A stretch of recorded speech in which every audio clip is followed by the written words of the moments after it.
Terima kasih Pak Azhar. Alhamdulillah. Bismillahirrahmanirrahim. Assalamualaikum warahmatullahi wabarakatuh. Waalaikumsalam warahmatullahi Waalaikumsalam wabarakatuh. warahmatullahi wabarakatuh. Bismillah walhamdulillahi bihi asbahna wa bihi amsayna wa ilaihin nusyur. Asbahna ala fitratil Islam wa kalimatil ikhlas wa ala dini nabiyyina Muhammadin sallallahu alaihi wasallam wa ala millati abina Ibrahim hanifa wa ma kana minal musyrikin. Allahumma fasalli wa sallim wa barik ala sayyidina Muhammad wa ala alihi wa sahbihi wa barik wa sallim. Allahumma inna nas'alukal afwa wal afiyah wal mu'afatat daimah lana walil muslimina wal muslimat fid dini wad dunya wal akhirah. Para peserta webinar Masjid Bahrul Ulum Tanjung Bara dan peserta-peserta undangan yang lainnya yang pada pagi hari ini mudah-mudahan senantiasa dalam taufik lindungan Allah Subhanahu wa taala. Bersyukur kepada Allah Subhanahu wa taala khususnya diri saya karena sudah lama saya tidak pernah bertemu berbincang dengan saudara-saudara saya yang ada di Tanjung Bara. Lebih dari 2 tahun ya selama pandemi ini. Mudah-mudahan pertemuan pada pagi hari ini menjadi keberkatan, kebaikan, kesehatan dan afiat untuk kita semuanya. Sholawat dan salam tidak lupa kita mohonkan kepada Allah untuk dilimpahkan kepada junjungan kita Nabi Muhammad SAW yang kita harapkan kelak pada yaumal qiyamah kita mendapatkan syafaat beliau. Para peserta webinar yang dirahmati Allah, sebagaimana kita tahu para ulama sepakat ya bahwa bulan Ramadan ini sebagai ya di antara sebagai bulan siam disebut sebagai syahru siam, juga disebut sebagai syahru Ramadan, disebut sebagai syahru Quran atau bulannya Al-Quran. Nah, maka yang akan kita bicarakan pada hari ini insya Allah adalah aspek kequranan yang ada pada bulan Ramadan ini. Kenapa bulan Ramadan ini menjadi istimewa ya, selain di mana puasa diwajibkan, maka bulan Ramadan selalu dikaitkan dengan Al-Quran. Ya, kita akan bicarakan minimal ada 4 alasan. Ya, 4 alasan kenapa bulan Ramadan ini sebagai bulannya Al-Quran. Insya Allah kita bicarakan pelan-pelan satu persatu. Alasan pertama, ya, bulan Ramadan ini selain disebut sebagai bulannya untuk orang melaksanakan puasa wajib, ya sebagai rukun Islam, ya untuk wajib berpuasa. Bulan Ramadan juga dikenal sebagai bulan Al-Quran, ya karena yang pertama adalah Al-Quran itu turun pada bulan Ramadan, sebagaimana yang terdapat dalam firman Allah surat Al-Baqarah ayat 185. Allah berfirman, Syahrul Ramadan alladzi unzila fihi al-Quran hudal linnasi wa bayyinatin minal huda wal furqan. Ya. bulan Ramadan itu adalah bulan di mana Al-Quran diturunkan di dalamnya sebagai petunjuk, yakni Al-Quran itu sebagai petunjuk untuk semua umat manusia pada dasarnya. Ya, Al-Quran itu guidance, ya, petunjuk untuk seluruh umat manusia, linnas, ya. Meskipun kemudian yang paling bisa bermanfaat atau memanfaatkan petunjuk Al-Quran itu secara khusus ada hudal lil muttaqin, ya, sebagaimana yang disebutkan dalam surat Al-Baqarah ayat pertama, ayat kedua, ya. La raiba fihi hudan lil muttaqin. Ya, maka ada orang yang bertanya kenapa awalnya Al-Quran itu hudan linnas, kemudian di dalam surat Al-Baqarah ayat 2 kemudian ada taksis, ada pengkhususan hudan lil muttaqin. Ya, dijawab oleh para ulama adalah karena pada dasarnya Al-Quran ini turun, ya, untuk siapapun umat manusia yang mau mengikutinya. Jadi pada dasarnya untuk petunjuk seluruh umat manusia. Tetapi sebagaimana matahari, ya, matahari itu kan awalnya memang anugerah Allah untuk semua yang hidup, ya, di dunia ini, ya, untuk manusia semuanya, untuk binatang, tumbuhan. Akan tetapi ketika manusia, binatang, ya, mereka mengalami sakit, ya, mata misalnya, maka mereka tidak bisa memanfaatkan petunjuk matahari yang begitu terang benderang ini. Ya, nah, oleh sebab itu meskipun Al-Quran itu awalnya linnas, tetapi kalau manusianya ada penyakit di dalam hatinya, ya, maka tidak bisa menggunakan petunjuk Al-Quran itu. Maka secara khusus kemudian surat Al-Baqarah ayat 2 mentaksis, ya, memberikan keistimewaan bahwa yang bisa yastafid wa yantafi, ya, memberi faedah dan manfaat itu adalah lil muttaqin, ya, orang-orang yang bertakwa.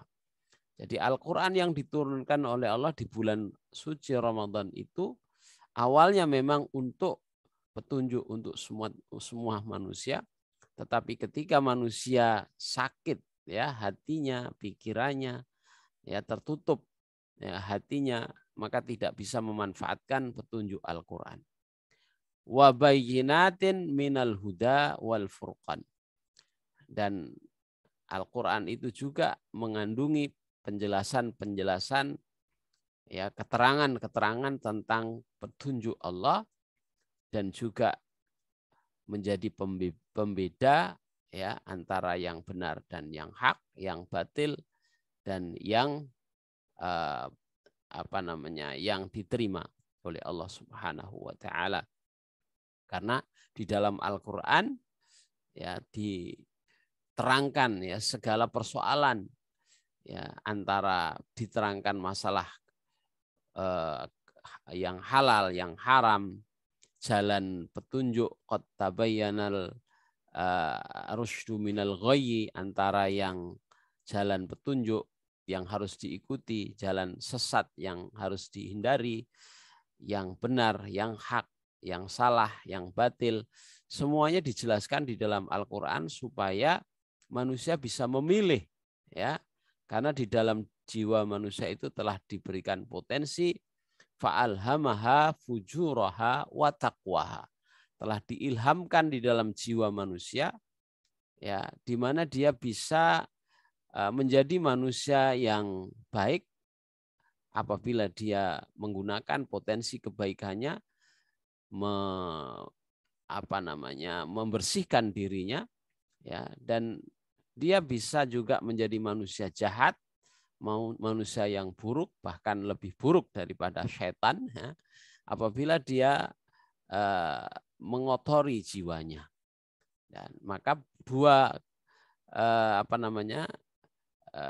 keadaan itu, baik dan buruk itu telah dijelaskan oleh Al-Quran supaya yang baik bisa diikuti, yang buruk bisa dihindari.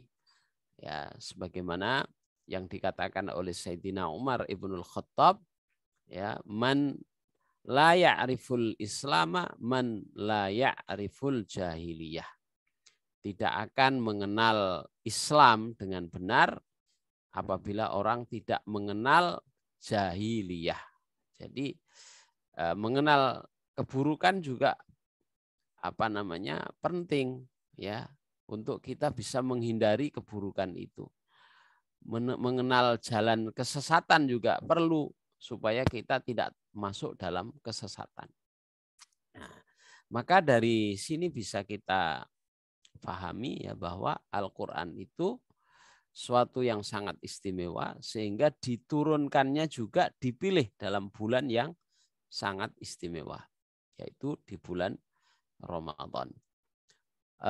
Tentang turunnya Al-Quran itu sendiri dari ayat surat Al-Baqarah ayat 185 ini ada 3 pendapat, ya, menurut yang dinukil oleh Ibnu Al-Jauzi mengatakan bahwa alladzi unzila fihil Qur'an, makna dari firman Allah di mana pada bulan Ramadan itu Al-Quran diturunkan, itu ada salah satu aqwal, ada 3 pendapat. Pendapat yang pertama adalah annahu unzila atau unzilal Qur'anu fihi jumlatan wahidah. Jadi di bulan Ramadan itu di mana Al-Quran turun sekaligus. Kalau orang Jawa mengatakan satu gebok, ya, dari juz 1 sampai juz 30. Dari Al-Fatihah sampai An-Nas. Ya, turun sekaligus. Ya, tetapi bukan turun langsung kepada Nabi Muhammad SAW. Karena kita tahu bahwa Al-Quran itu turun secara munajjaman, turun secara berangsur-angsur selama 23 tahun lamanya. Jadi bukan sekaligus. Nah, lalu yang dimaksud dengan turun sekaligusnya Al-Quran pada bulan Ramadan itu kapan? Ya, yaitu pada waktu bulan tanggal yang tentu tidak dijelaskan oleh Allah, tetapi bulannya dijelaskan, bulan Ramadan. Ya, bahkan di dalam Al-Quran juga diisyaratkan pada bulan Ramadan di Lailatul Qadar. Inna anzalnahu fi Lailatul Qadar. Jadi sesungguhnya kami telah menurunkan Al-Quran itu pada bulan Ramadan di malam Al-Qadar atau fi Lailatin Mubarakah, di malam penuh keberkatan. Nah, sehingga isyarat para ulama mengatakan domir hu, kata ganti hu, itu refernya kembalinya kepada Al-Quran, ya, ini bukan kepada ayat-ayat yang diturunkan secara berangsur-angsur itu. Ya.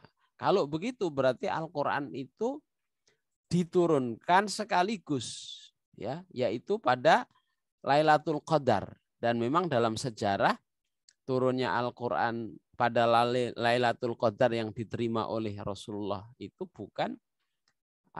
tidak diterima Rasulullah sebagai satu utuh Al-Quran, ya. Turun Al-Quran, makanya ada perbedaan pendapat di antara ulama, ya. Kalau di kalangan umat Islam Indonesia, ya, tanggal 17 Ramadan, ya, itu adalah turunnya Al-Quran pertama kali di Gua Hira, ya, itu. Dan itu bukan turun secara sekaligus, tetapi secara permulaan ayat 1 sampai ayat 5 surat Al-Alaq, ya, itu. Nah, maka sekali lagi domir hu ini berarti kembali kepada Al-Quran, sehingga Al-Quran itu mengalami minimal dua tahap penurunan. Yang pertama adalah dari dari Lauhul Mahfud. Ya, bahkan ada mengatakan bahwa Al-Quran itu melalui proses turun itu 3 kali. Yang pertama adalah langsung dari Allah Azza wa Jalla kepada malaikat Jibril, ya. Kemudian kalam menjadi kalam yang kemudian ditulis berada di Lauhul Mahfud, disimpan di sana, ya, dalam waktu tertentu yang tidak dijelaskan. Setelah menjelang turun kepada Rasulullah, ya, dari Lauhul Mahfud itu Al-Qur'an didekatkan ke bumi, ya, dengan diturunkan 30 juz sekaligus, tapi ditransitkan naskahnya, ya, salinan dari Lauhul Mahfud itu ditransitkan atau disimpan di tempat yang disebut dengan Baitul Izzah, ya, tempat kemuliaan, di mana itu adanya di sama'id dunia, langit paling rendah, yang paling bawah, ya, katakanlah kalau kita bisa membayangkan, ya, langit yang paling dekat dengan bumi. Nah, di situ ada tempat namanya Baitul Izzah. Jadi dari Lauhul Mahfud salinannya dibawa ke Baitul Izzah itu.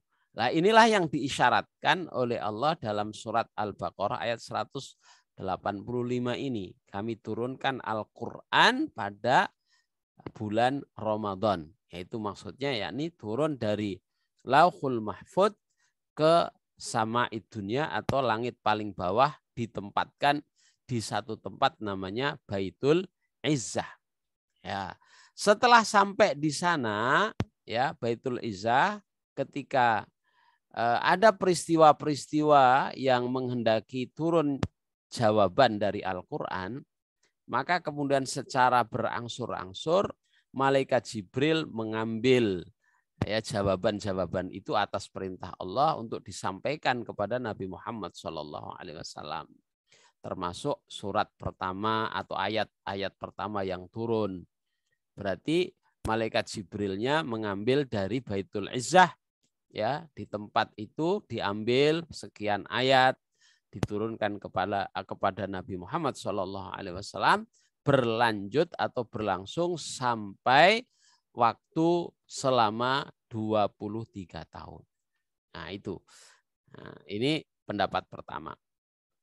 Pendapat kedua, ayat mengenai turunnya Al-Qur'an, ya, ini adalah merujuk kepada, ya, makna anzalal Qur'an bi fardhis siyamihi. Ini menurut Mufasir Mujahid dan Dhahhak, ya, yaitu turunnya ayat tentang puasa Ramadan.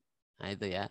Jadi tentang ayat tentang puasa Ramadan itu diturunkannya di bulan Ramadan, ya, tentang ayat, jadi bukan tentang Al-Qur'an secara keseluruhan, tetapi tentang ayat kewajiban puasa Ramadan. Nah, jadi fihil Qur'an, ya. Jadi unzila fil Qur'an itu begitu maksudnya menurut Mujahid dan Dhahhak, ya. Kemudian pendapat yang ketiga, arti daripada unzila fil Qur'an di bulan Ramadan itu adalah bahwa turunnya Al-Qur'an pertama kali yang diterima oleh Nabi Muhammad SAW itu berada di bulan Ramadan. Nah, ini pendapat yang dipegangi oleh sebagian kiai-kiai Jawa, ya, kiai-kiai di Jawa, yang kemudian diperingati dengan nuzulul Quran, ya. Jadi nuzulul Quran itu adalah turunnya pertama kali ayat-ayat Al-Quran yang diterima oleh Rasulullah SAW. Ya, ya, bagaimanapun dari tiga pendapat itu bisa saja bukan berkontradiksi antara satu dan sama lainnya, ya, karena ketiga-tiganya itu benar, ya. Benar artinya memang Quran itu diturunkan dengan tiga keadaan seperti itu tadi, ya.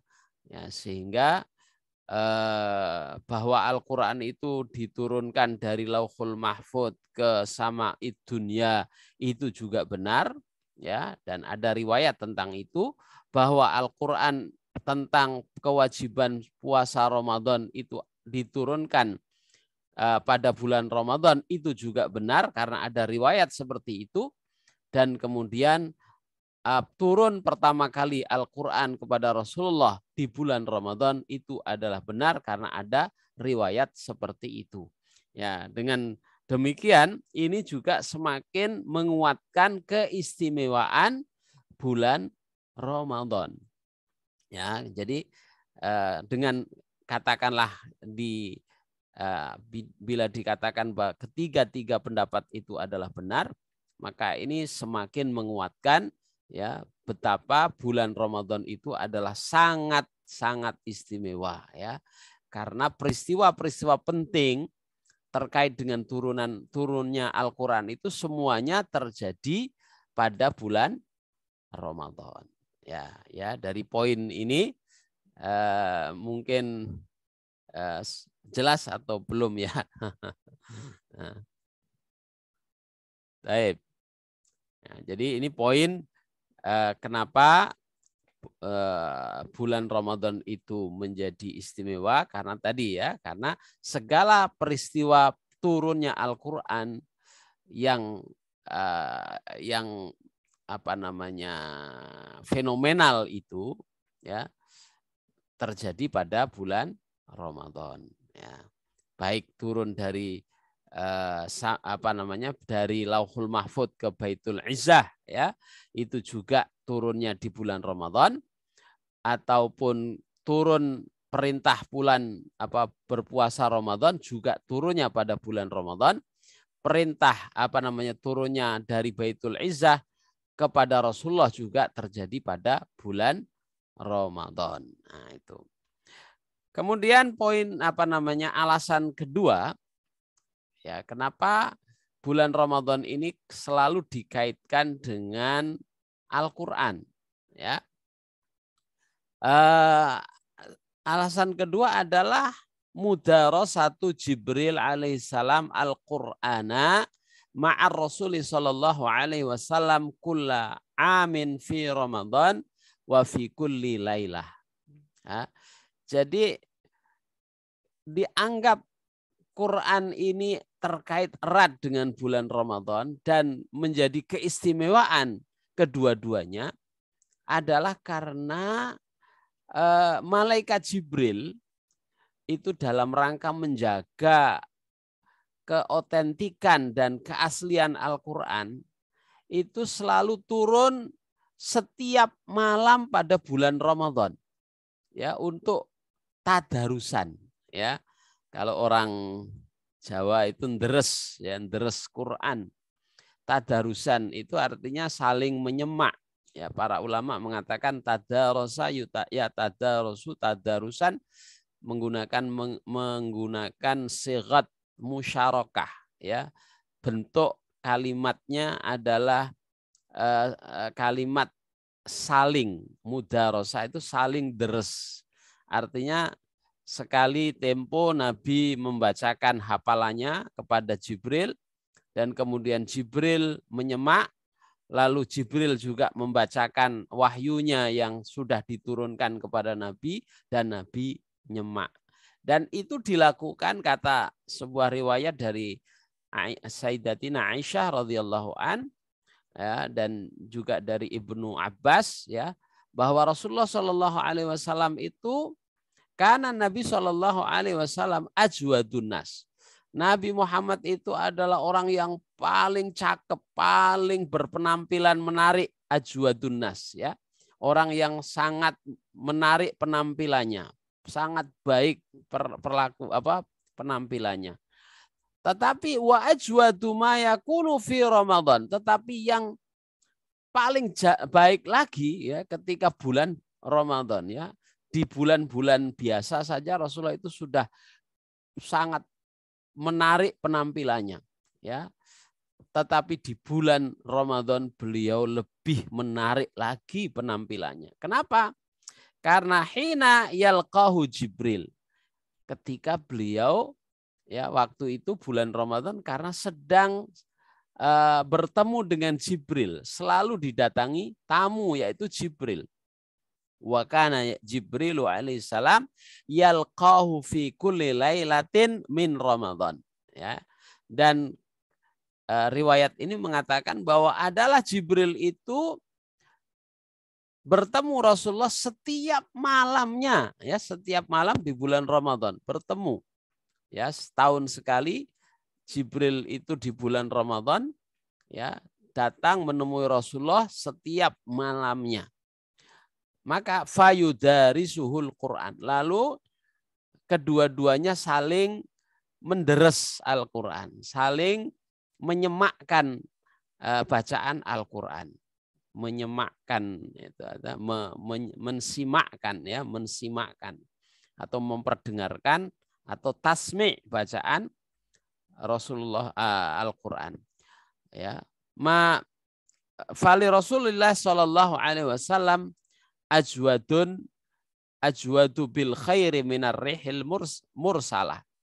Maka itulah akhirnya Rasulullah menjadi manusia yang paling baik, paling mulia, paling ajwad. Ajwad juga bisa berarti paling loman, paling dermawan pada bulan Ramadan, ya, dengan kedatangan malaikat Jibril untuk mendereskan ataupun tadris atau mudarosah Al-Quran.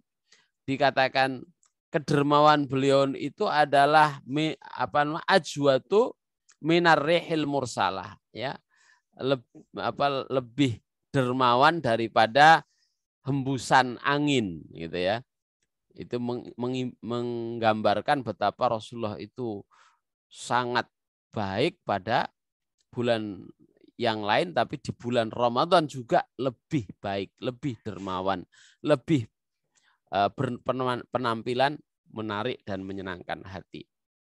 Nah, dari apa yang diriwayatkan oleh Ibnu Abbas ini dan Aisyah radhiyallahu anha memberi pelajaran kepada kita, kaitan Al-Quran dengan bulan Ramadan itu sangat-sangat dekat dan tidak bisa dipisahkan.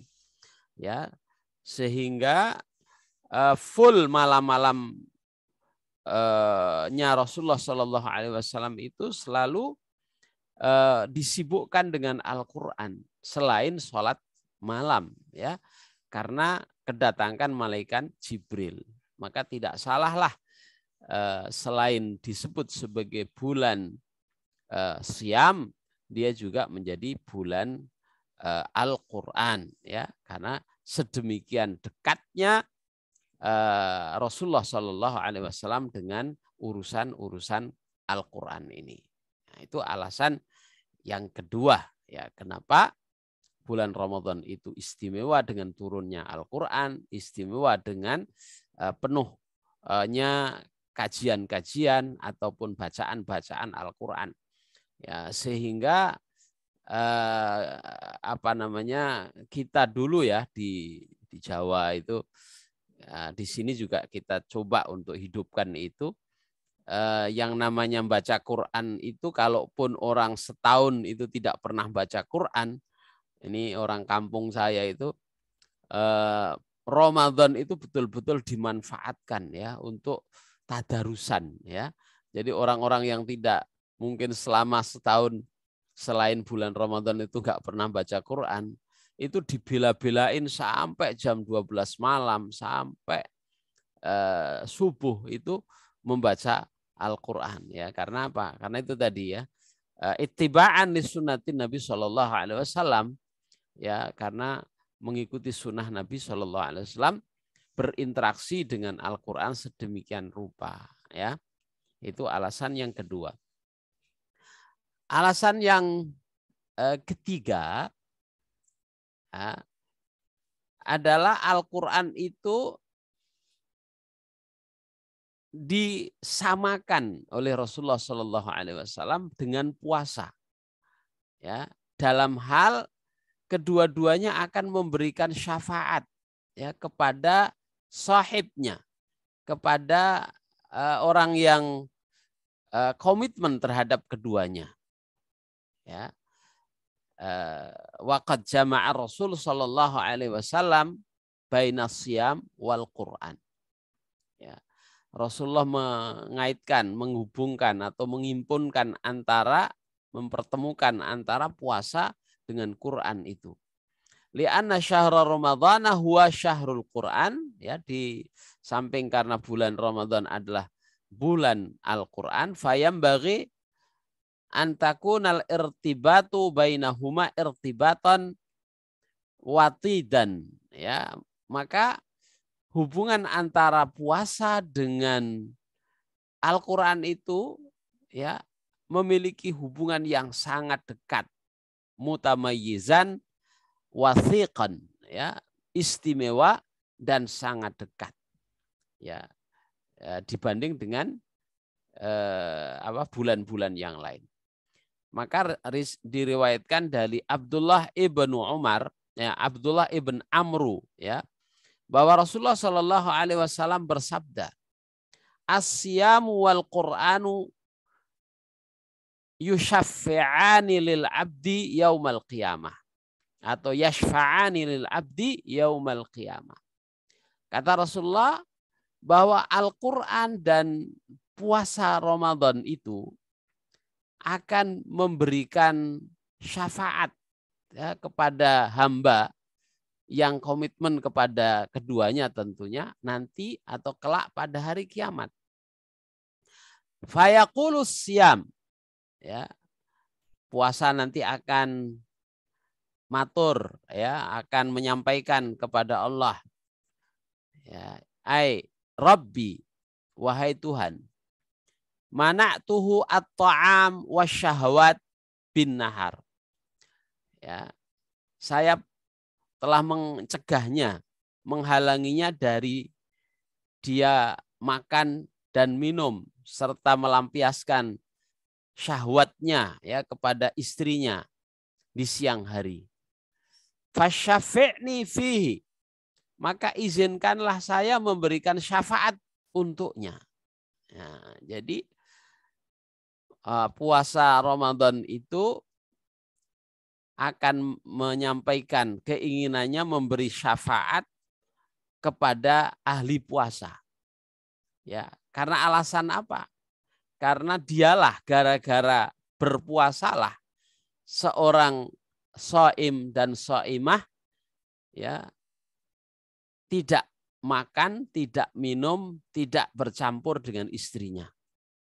Ya, maka gara-gara puasa itu, mana'tu, ya, saya telah mencegahnya dari makan, minum, melampiaskan syahwatnya kepada istrinya pada bulan Ramadan. Maka ya Allah, izinkanlah saya untuk memberikan syafaat, pertolongan kepadanya.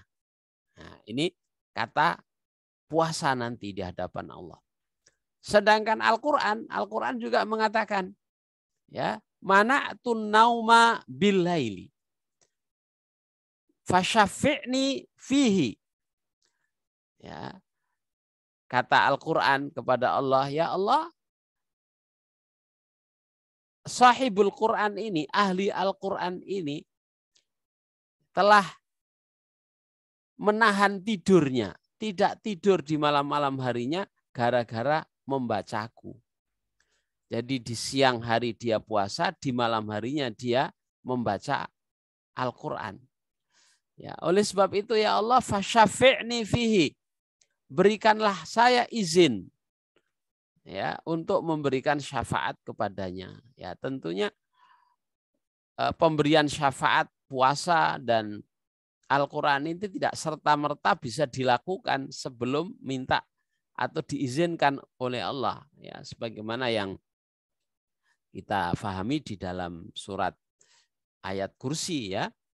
Man dzalladzi yashfa'u 'indahu illa bi'idznih. Tidaklah ada orang yang bisa memberikan atau sesuatu apapun bisa memberikan syafaat atau pertolongan kepada yang lainnya, ya, kecuali atas izin Allah. Nah, maka sudah tepatlah apabila puasa itu tidak serta-merta menjadi syafaat, tidaklah serta-merta Quran itu menjadi syafaat bagi pengamalnya, ya, sebelum dia minta izin dan diizinkan oleh Allah untuk memberikan syafaat, ya. Karena nanti ada orang-orang yang ditolak untuk memberikan syafaat, ya, sebagaimana Rasulullah akan enggan untuk memberikan syafaat apabila sahibu syafaat itu tidak layak. Ya, di antaranya yang akan menghalangi seseorang dari mendapatkan syafaat itu adalah apabila dia menjalankan atau melakukan perbuatan pelanggaran syariat secara terang-terangan. Ya, melakukan dosa besar atau pelanggaran syariat secara kasat mata, ya, dengan tidak pernah segan dan silu. Ya, seperti di dalam sebuah riwayat di mana Rasulullah Shallallahu Alaihi Wasallam pernah ditunjukkan oleh malaikat Jibril siksaan di neraka dialami oleh seorang hamba. Maka malaikat Nabi Rasulullah bertanya kepada Jibril, ya Jibril itu siapa? Ya, maka dia katakan itu adalah orang yang sepatutnya menjadi bagian dari umatmu, ya, tetapi dia telah melanggar syariat dengan terang-terangan, ya. Di bulan puasa dia tidak berpuasa dan dia tidak malu untuk tidak berpuasa itu. Maka awalnya Rasulullah yang kasihan terhadap dia, berempati, bersimpati terhadap umatnya yang disiksa di neraka ini, akhirnya dia mengurungkan niat untuk memberikan syafaat kepadanya. Kata dia, orang yang telah membuat Allah murka, ya, karena pelanggaran syariat yang dilakukan terang-terangan itu, maka tidak berhak untuk mendapatkan syafaatku. Ya, nah, maka puasa itu nanti juga akan memberikan syafaat tentunya kepada ahli puasa, orang yang betul-betul komitmen menjalankan puasanya. Itulah yang akan disampaikan permohonan syafaatnya kepada Allah pada hari kiamat.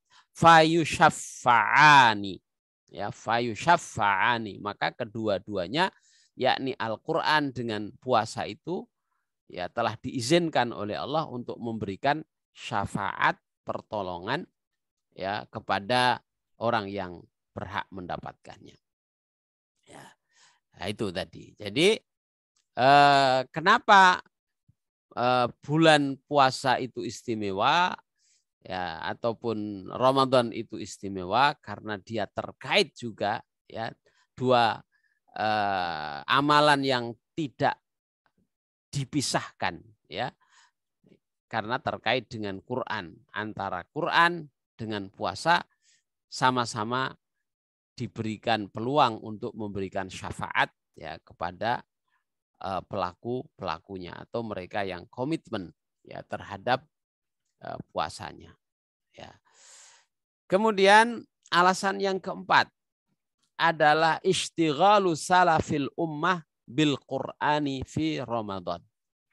Menunjukkan betapa puasa Ramadan dan Quran itu sangat istimewa, ya, atau Quran itu sangat istimewa untuk dibaca di bulan Ramadan. Itu adalah karena para salafun sholeh, ya, pendahulu-pendahulu kita dari kalangan sahabat, tabi'in, tabi'in, ya, itu tafarruq, betul-betul meluangkan waktunya, ya, untuk Al-Qur'an, ya. Jadi ketika bulan Ramadan datang, mereka betul-betul konsentrasinya untuk Al-Qur'an. Maka fakanu yuqbiluna alaihi bikulliyatihim. Maka mereka itu menghadap, yakni betul-betul mantep madep itu orang Jawa ya. Mantep madep, ngedep Al-Qur'an betul-betul. Ya. Melayani Al-Qur'an secara totalitas bikulliyatihim. Berinteraksi dengan Al-Qur'an secara totalitas, ya. Yuqbiluna alaihi bikulliyatihim. Ya, berinteraksi, menghadap Al-Qur'an itu secara totalitas. Wa yahtamuna bihi tilawatan wa dirasatan wa tadabburon. Dan mereka concern sekali dengan Al-Qur'an itu. Yahtamuna itu memberikan perhatian secara khusus dengan Al-Qur'an, tilawatan baik dari sisi membacanya, wa dirasatan atau dari sisi mempelajarinya, ya, yang kaitannya dengan Al-Qur'an, wa tadabburan atau menghayati, merenungkan, memahami makna-maknanya. Jadi mereka menggunakan waktu Ramadan itu betul-betul sepenuhnya ya untuk berinteraksi dengan Al-Qur'an, baik membacanya, mempelajarinya ataupun memahaminya. Ya, dan di antara bukti ya, apa yang mereka lakukan atau salafun saleh itu melakukannya, ada beberapa orang, di antaranya misalnya sahabat Utsman bin Affan. Ya, sahabat Utsman bin Affan itu setiap malam dalam witirnya, ya, itu menghatamkan Al-Qur'an. Jadi ada orang yang bisa menghatamkan Al-Qur'an itu semalam 3 kali, itu ada. Masya Allah. Kok bisa, bagaimana ya? Ya, karena ada bacaan Al-Qur'an itu ada namanya hadar.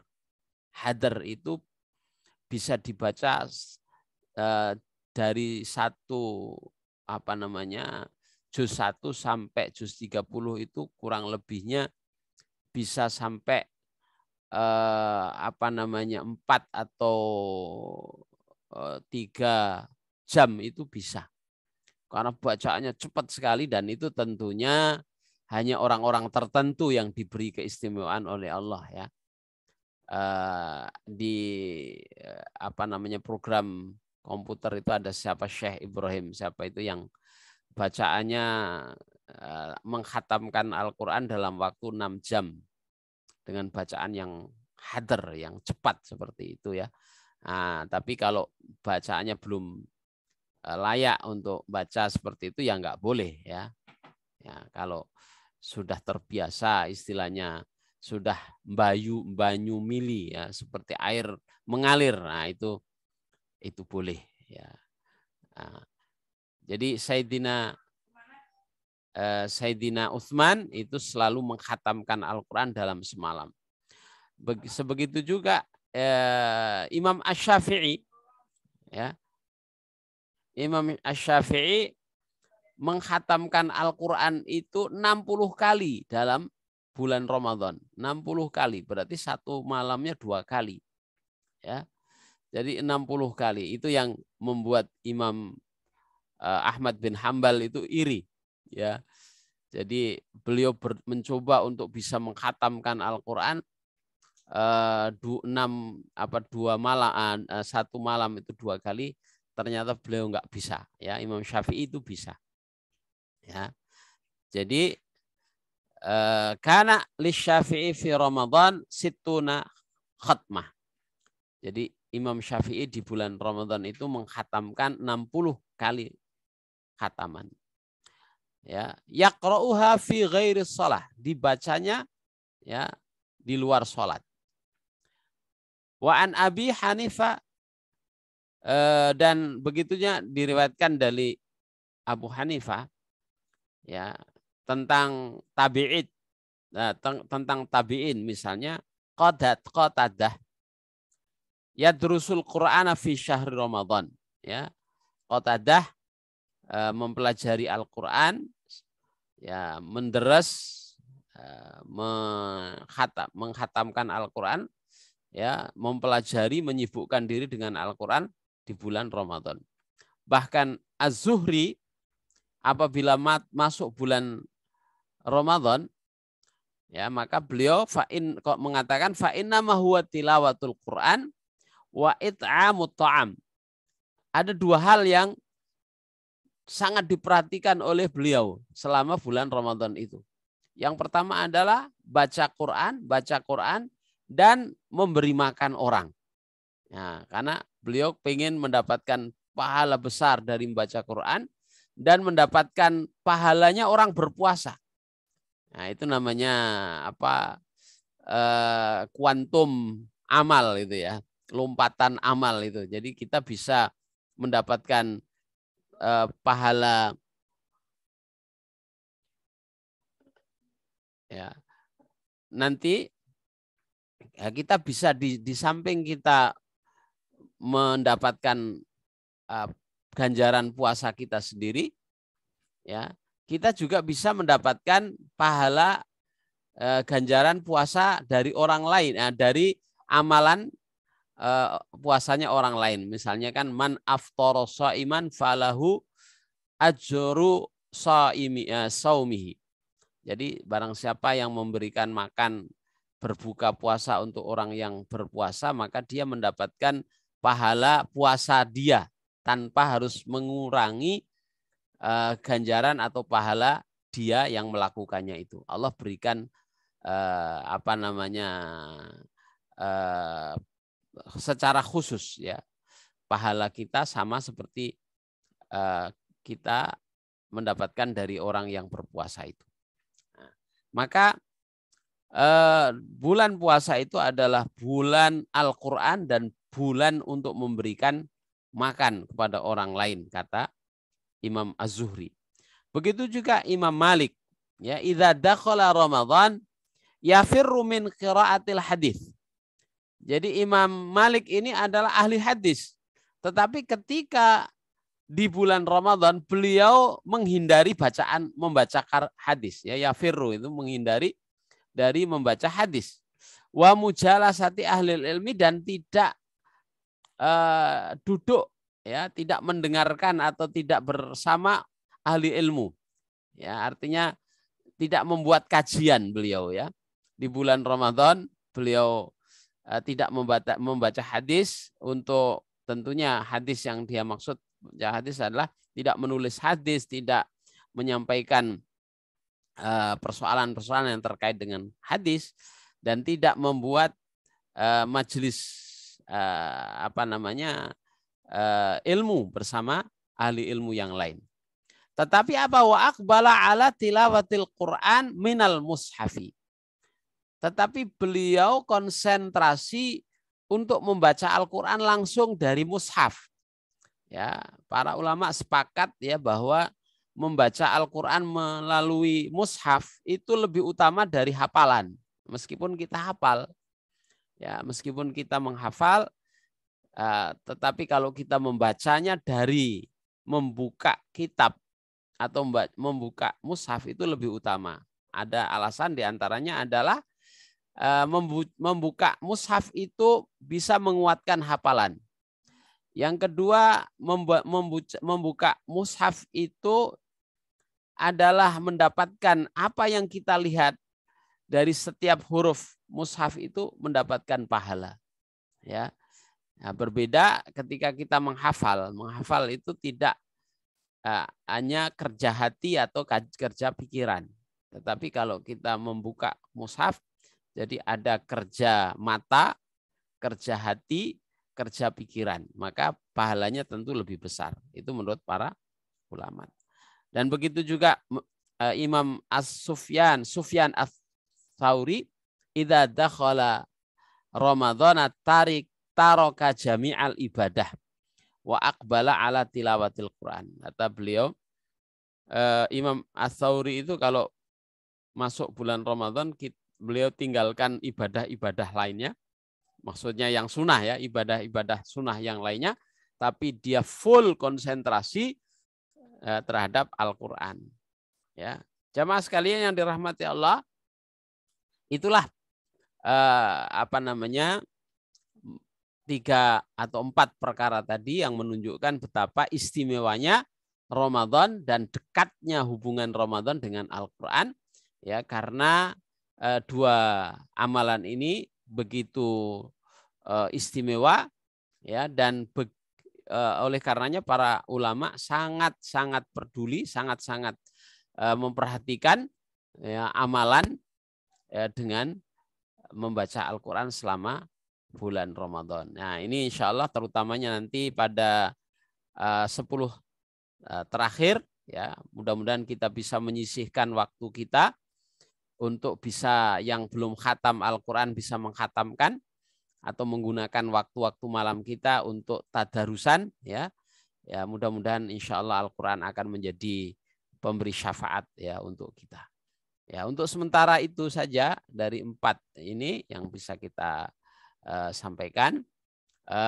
Mungkin saya minta waktu katakanlah sampai 1/4 jam lagi, ya, nanti atau nanti ada pertanyaan silahkan, kalau ada katakanlah sampai 1/4 atau setengah jam ke depan. Oke. Demikian saya kembalikan kepada Ustadz Muhammad Azhar. Tafadhal. Masya Allah, barakallahu fiik. Alhamdulillah, jazakumullah khair Al-Ustadz Hamim Tohari yang telah menyampaikan materi pada kesempatan pagi hingga siang hari ini. Alhamdulillah telah tersampaikan materi tadi, dan saat ini kami akan buka sesi tanya jawab. Saat ini pukul 11:06 kurang lebih, ya. Kita akan buka sesi tanya jawab hingga pukul 11:20. Ya. Bisa Ustadz, ya? Nanti bisa. Ya, alhamdulillah. Baik, kepada Bapak Ibu sekalian, jamaah kaum muslimin yang telah hadir di Zoom meeting ataupun barangkali ada yang menyaksikan di channel YouTube, dipersilakan untuk menyampaikan pertanyaannya, dapat melalui chat, atau jika ingin bertanya langsung dapat mengangkat tangan di fitur reaction yang ada di Zoom. Silakan Bapak Ibu sekalian, apakah ada yang ingin bertanya langsung boleh, atau lewat chat juga boleh.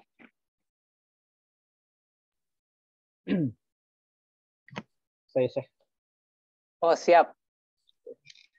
Assalamualaikum warahmatullahi wabarakatuh. Silakan Syekh Ibrahim. Waalaikumsalam. Kesempatan yang luar biasa ini bisa bertemu dan bertatap muka langsung dengan ahlinya, ahli bidang Quran. Ustadz, sedikit mendengarkan penjelasan, ya, apa yang mendasari Mu'tazilah waktu itu, ya, mengatakan Al-Quran bukan sebagai kalam, tapi dia mengatakan dia sebagai makhluk yang sangat santer di abad-abad awal Islam. Ustadz, mungkin itu aja mungkin dulu, Ustadz. Jazakallah khair. Iya. Bismillahirrahmanirrahim. Itu memang pemikiran Mu'tazilah itu ada irisan, ya, ada pengaruh, ya, dari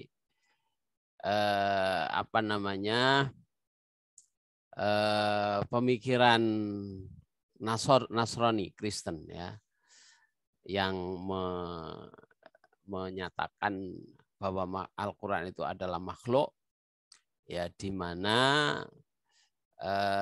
kalau dalam istilah bahasa Latinnya itu apa, ya,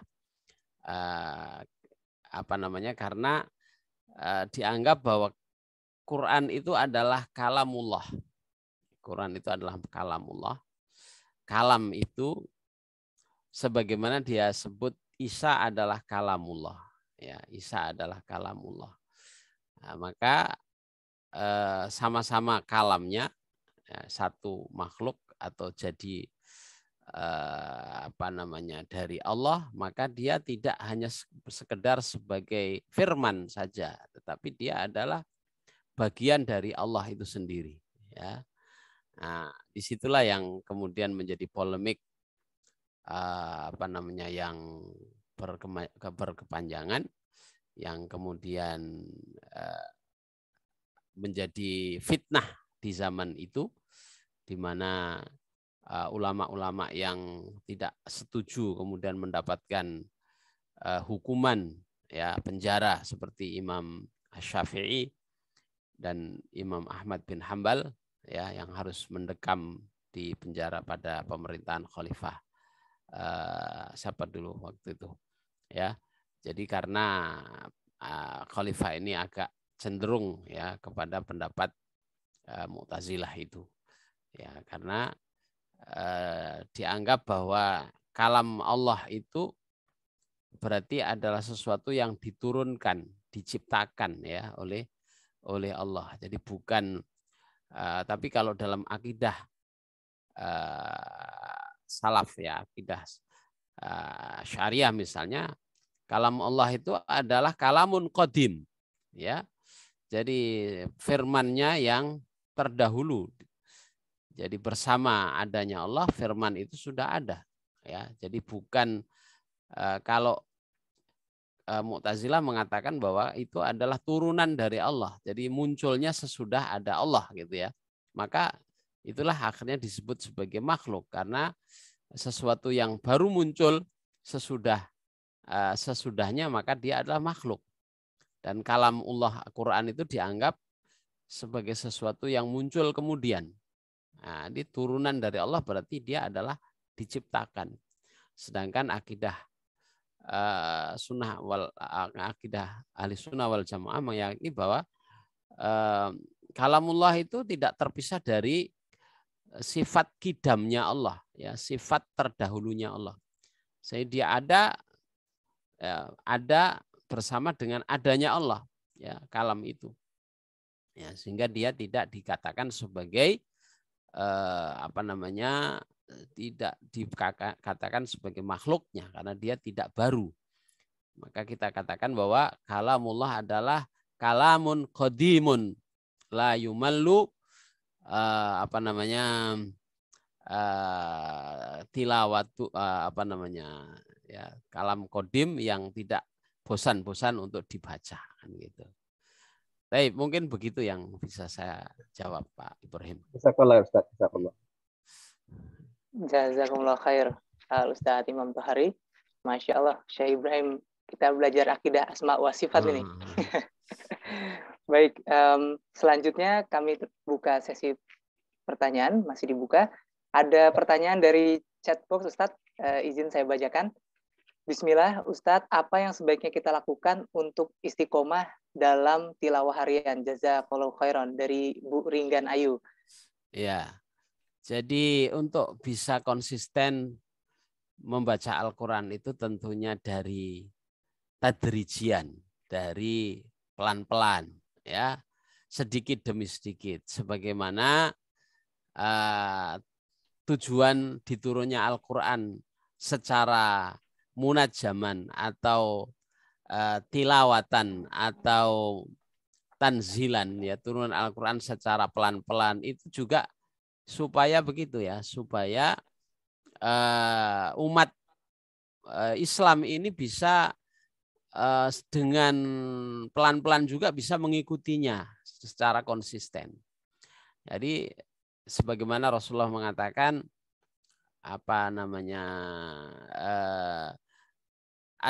khairul umuri adwamuha wa inqalla. Sebaik-baik urusan itu adalah yang konsisten, yang istiqomah, yang terus dilakukan meskipun sedikit. Jadi kita harus punya target-target, misalnya sehari ya katakanlah kalau nggak bisa 1 juz, kalau bisa 1 juz ya alhamdulillah, kalau tidak sehari kita membaca 1 halaman di pagi hari, 1 halaman di sore hari, itu jauh lebih baik daripada kita memaksakan diri membaca 1 juz dalam sehari, tetapi setelah itu kita tidak membaca lagi selama sekian bulan ya. Ya, maka kalau kita ingin misalnya 1 bulan itu khatam, ya bisa saja dengan misalnya setiap ba'da sholat kita membaca katakanlah 1 halaman, 2 halaman gitu ya.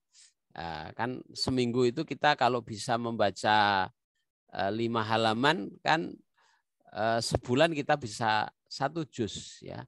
Dan itu kita bagi 5 halaman itu pada zuhur misalnya kita baca satu halaman, pada asar 1 halaman, maghrib 1 halaman. Nah, jadi dengan pelan-pelan seperti itu dan kita jaga, maka insya Allah kita akan istiqomah ya, bisa membaca Al-Quran dan menghatamkan dalam target-target tertentu ya. Demikian ya Ibu, insya Allah. Jazakallah khair atas jawaban yang telah disampaikan Ustadz. Baik, silakan bagi Bapak Ibu jamaah sekalian yang masih ingin bertanya.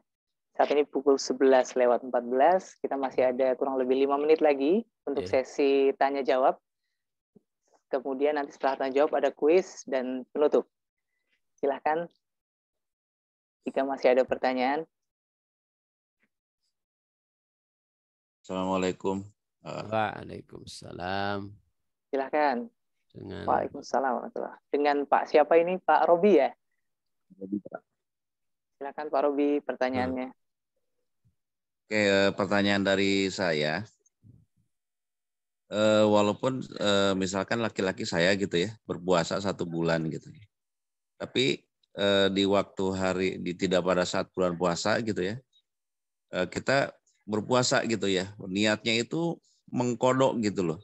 Padahal kita melakukan puasa, tapi kadang-kadang mungkin untuk menjaga jangan sampai ada takutnya ada yang batal secara tidak sengaja gitu. Apakah diizinkan enggak itu? Terima kasih. Waalaikumsalam. Assalamualaikum warahmatullahi wabarakatuh. Ya jadi mengkodok. Mohon maaf, saya jawab langsung ya, Ustaz Azhar ya. Silakan Ustaz. Nah, ya jadi mengkodok puasa itu tentu harus ada sebab yang dohir ya, bukan hanya merasa-rasa gitu ya. Artinya takut ya ini.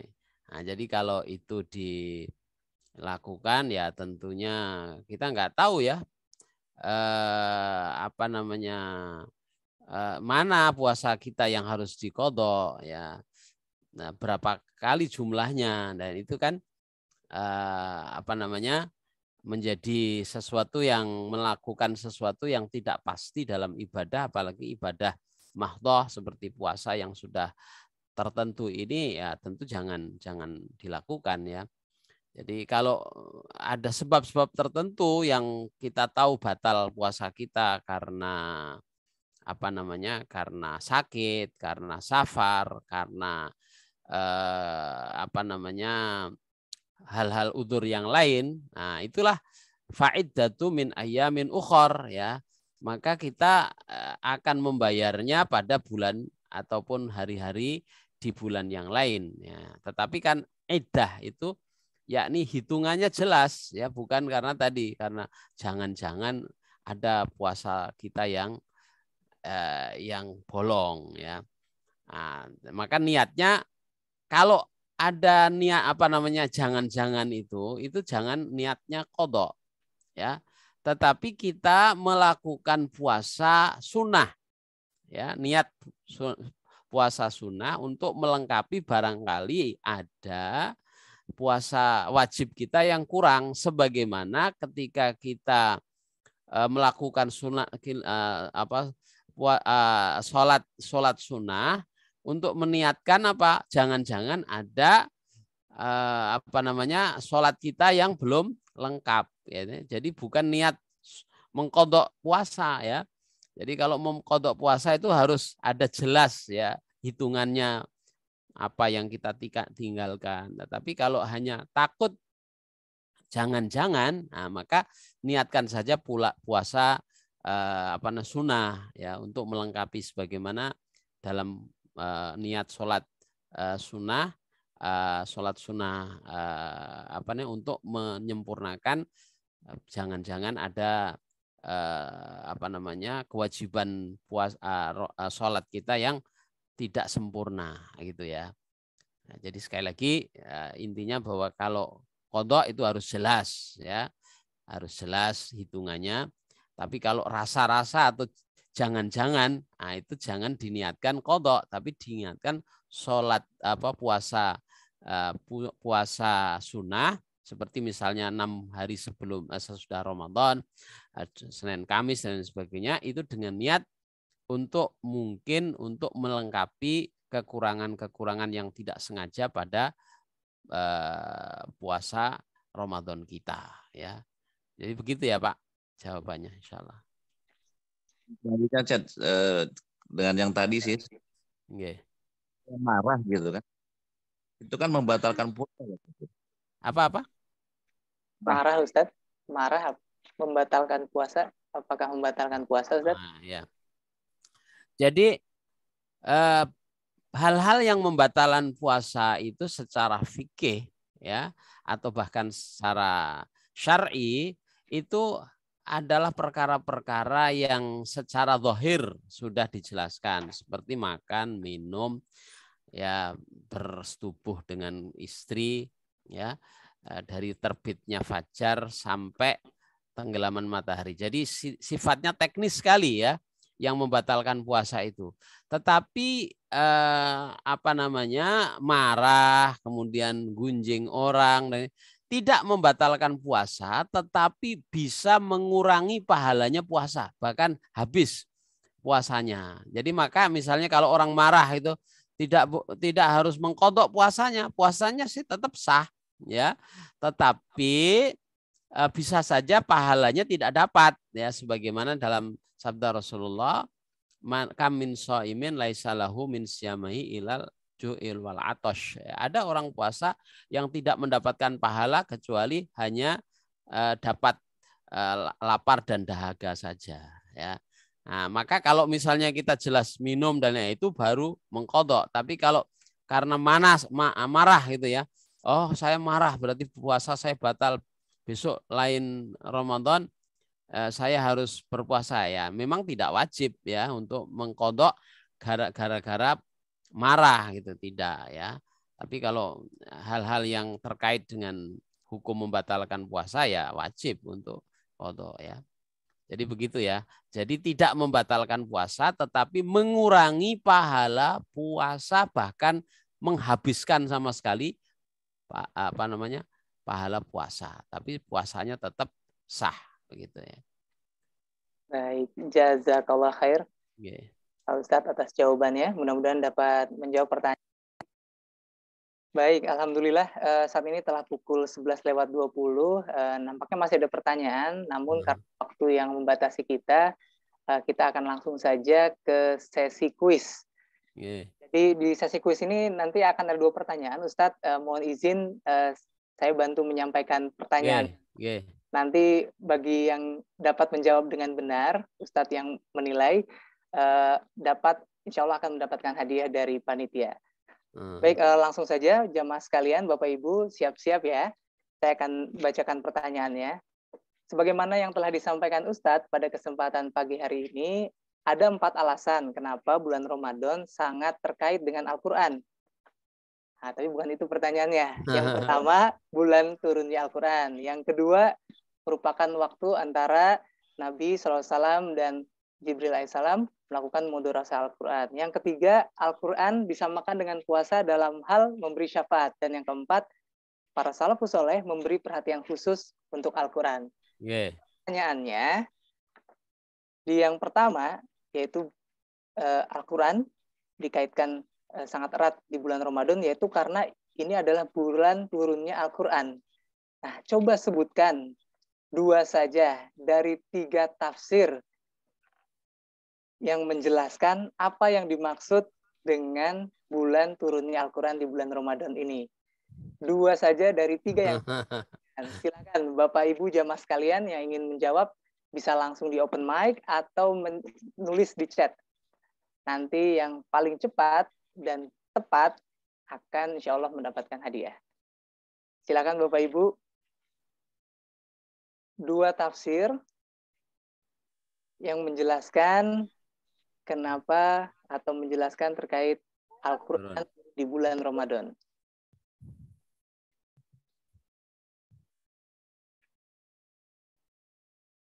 Ayo, silakan. bagi Bapak Ibu. Wah, ini kalau nggak ada yang jawab, hadiahnya buat moderator. Atau gini aja, Pak Azhar. Siap, gimana Ustaz? Terangkan cara turunan Al-Quran ya. Nah, terangkan dua turunnya Al-Quran. Ya, dua cara atau satu aja lah. Satu cara turunan Al-Quran itu dari 3 penjelasan itu. Ya. Saya Ustaz. Oke. Silakan. Wah, ini Ustadz juga nih, Ustadz Anan. Masya Allah, barakallahu. Sudah dijawab tuh sama Pak Doni di chat. Ya, sudah dijawab saja Ustaz. Oke, di sini ada jawaban di chat box dari Pak Doni Al-Fatih. 1, Al-Quran turun di bulan Ramadan secara sekaligus. Yang kedua, tapi yang pertama itu kurang lengkap ya, dari mana ke mana ya. Wah, dilengkapi Pak Doni, ayo sedikit lagi. Bisa langsung di open mic, Pak Doni. Dari mana ke mana nih Al-Quran turun di bulan Ramadan secara sekaligus? Ya, bismillahirrahmanirrahim. Al-Quran turun sekaligus di bulan Ramadan. Yang pertama itu dari Allah langsung ke Lauhul Mahfud. Dari Lauhul Mahfud dari Lauhul Mahfud ke Baitul Izzah. Oke. Dari Lauhul Mahfud ke Baitul Izzah. Yang pertama, yang kedua, salah satu riwayat mengatakan bahwa yang turun di bulan Ramadan itu adalah perintah puasa bulan Ramadan, yaitu surat Al-Baqarah 83. Oke. Betul. Alhamdulillah, Masya Allah. Pak Doni selamat ya, dapat hadiah. Nanti mohon Pak Doni izin dikirimkan nomor handphonenya agar bisa dihubungi panitia. Ngirimnya ke mana? Boleh di chat box boleh, nomor teleponnya. Nanti insya Allah panitia akan menghubungi. Baik, terakhir saja. Buat Bapak Ibu, sebelum kita tutup, coba sebutkan, tadi dikatakan para salafus soleh memberikan perhatian khusus untuk Al-Quran. Berikan salah satu contoh, siapa salafus soleh yang memberikan perhatian khusus untuk Al-Quran dan apa amalannya? Seperti apa amalannya? Jadi 2 ya, namanya siapa, salafus solehnya, kemudian apa amalan yang beliau lakukan. Rahimakumullah. Silahkan Bapak Ibu, yang tadi masih ingat. Cukup banyak tadi contohnya. Cukup 1 saja dan amalannya apa?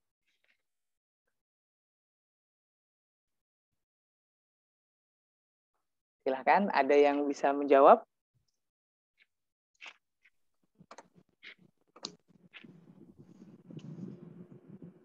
Mungkin dari ibu-ibunya boleh juga. Ini dari kajian kemarin, pekan lalu, belum ada nih ibu-ibu yang dapat kuis nih. Ada yang jawab sih, tapi kalah cepat dengan bapak-bapaknya. Silakan. Sebutkan nama. Imam Syafi'i dari Abu Fadilah. Ya.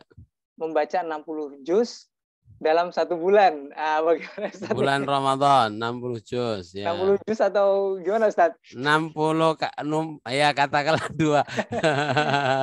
ya dia maksud mungkin 2 kali khatam. Jadi 60 juz ya akhirnya kan. Dari 30 juz kali 2 kan. Jadi bagaimana Ustaz jawabannya? Ya dibetulkan dulu lah. Dibetulkan dulu. Ya, Imam Syafi'i membaca 60 juz artinya 30 juz kali 2. Dari 2 khataman Quran. Jadi 1 bulan Ramadan. Kalau maksudnya itu ya insya Allah betul. Gimana Pak Abu Abdillah? Silakan di open mic. Ada yang mau direvisi atau seperti itu jawabannya?